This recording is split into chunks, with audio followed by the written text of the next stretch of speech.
This is Scott the Fix Guy. Today we have an LG washer dryer that isn't draining. So we got all the water left. We can hear the motor fire up, but the water is not draining. So we're going to be replacing the pump. These pumps are really inexpensive, usually like $20 to $30. This one's from Amazon, and this will work great. They're really inexpensive. Unfortunately, they don't tend to last very long. So you may have to replace this a couple of times in the lifespan of your washer dryer. So what I'm going to do is unplug it, and then I'm going to lean it back against the wall to about 45 degrees. This will help take some of the water away from the pump and also makes it a little bit easier to get to the pump from underneath. You can get to it by taking off the front panel, and this is maybe a little faster way of getting into it.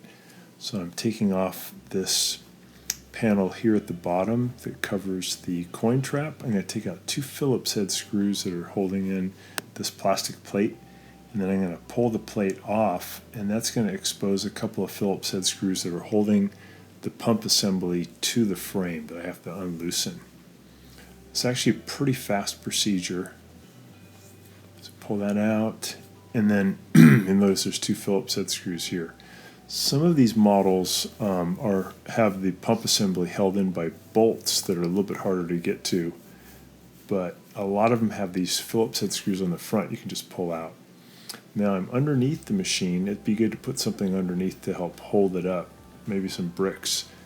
I'm going to undo a couple things.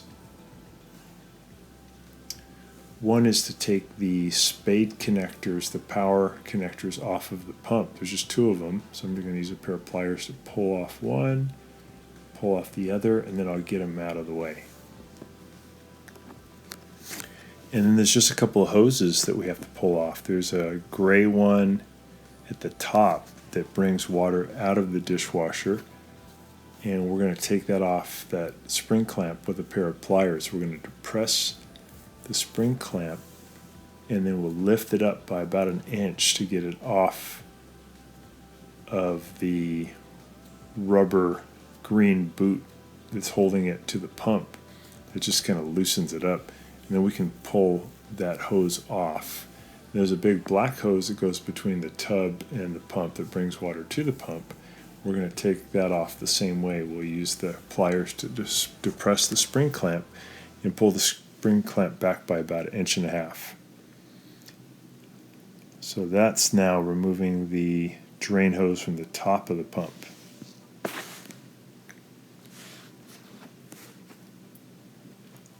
Got that one. Here's the big hose coming from the tub. So we're going to depress that one, and then I'm going to pull it toward me by about 1.5 inches, 2 inches, and then I can just pull that tube right off. Because you have it leaned back away from the wall, there shouldn't be any water in there. Here is the new pump that we're going to be putting in. So we can tell that it is spinning correctly. It's kind of a ratcheted feel. It spins and then it has resistance, and it spins, has resistance. So that's the brand new one. And now we're just pulling off that black tube off of our pump. We've got the green tube off. We're prying on this little piece of plastic here, and that's going to let the pump assembly come out. I'm going to pull it toward the rear. And there we go. There's the whole pump assembly. And get that out. We can work on it. I'm going to take this little protective cover off, and then we're going to take out these 3 Phillips head screws, and these are holding the motor to the drain assembly. So once you get those out, you can just take that motor right off. Try to remember which holes they came out of, because you're going to use the same holes when you put the new one on.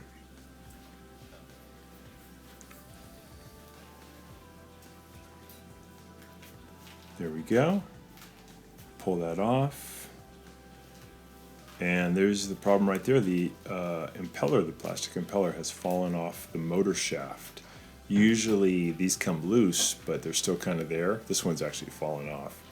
And so the motor spins, but it can't been the water. Can't move the water because the impeller is no longer connected. Really common problem with these LG drain pumps.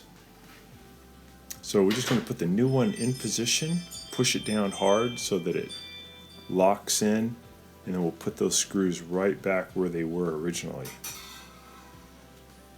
So if you look at it, you could say it's at the 6 o'clock position, the 9 o'clock position, and the 3 o'clock position. You get those tight.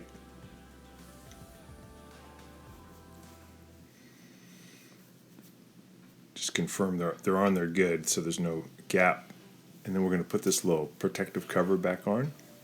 It has some plastic protrusions that fit into the plastic shield, and that's just to help keep water that may leak down off of those electrical connectors, off of the motor. So we're going to open up the coin trap, make sure there's nothing caught in there before we do the final reassembly. And there is some stuff caught in there. It looks like a couple of coins and a bunch of hairpins, bobby pins. So these are things that are in people's pockets that find their way down with the drain water into the drain pump.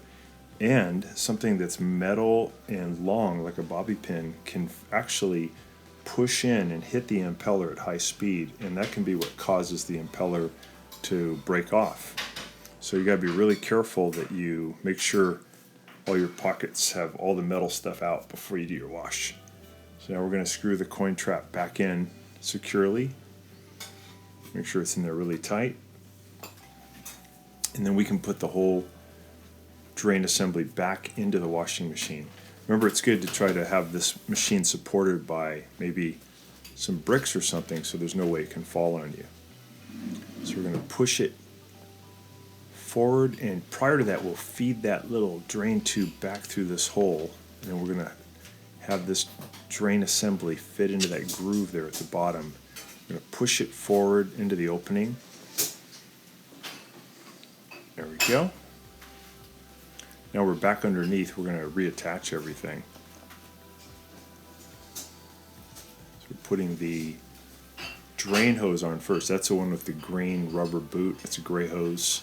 Put that onto the drain, and then we'll use our pliers to compress the spring clamp. We'll get that down tightly over that green rubber boot so that hose is on there tight.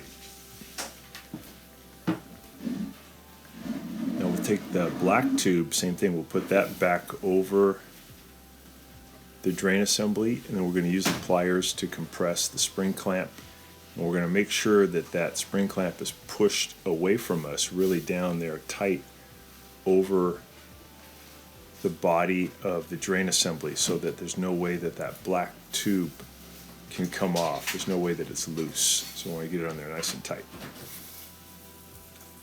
And then we're almost done. We have to put our power connectors back on the 2 electric wires, and then we have to put some more screws back in to hold it. So we're putting the 2 Phillips head screws in the front, and these are holding that drain assembly solid so it can't move. There's 2 Phillips head screws.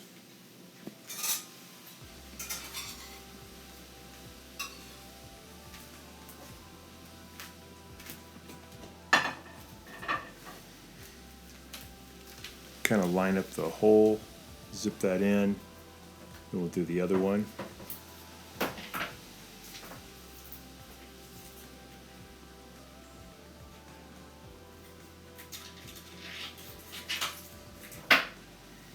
There we go. We're going to put the plastic case back on, put it through that hole, push it until it clicks, and then we'll add 2 Phillips head screws that hold that in.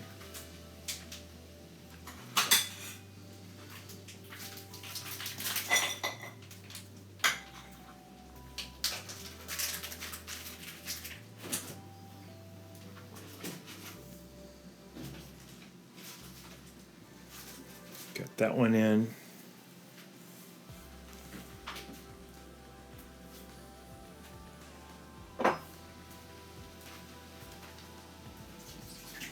There's the next one.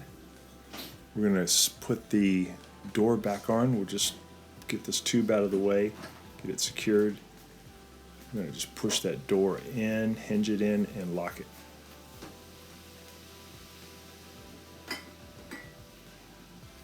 Close the door. Putting the power connectors back on. You can do this with your fingers. You can use pliers.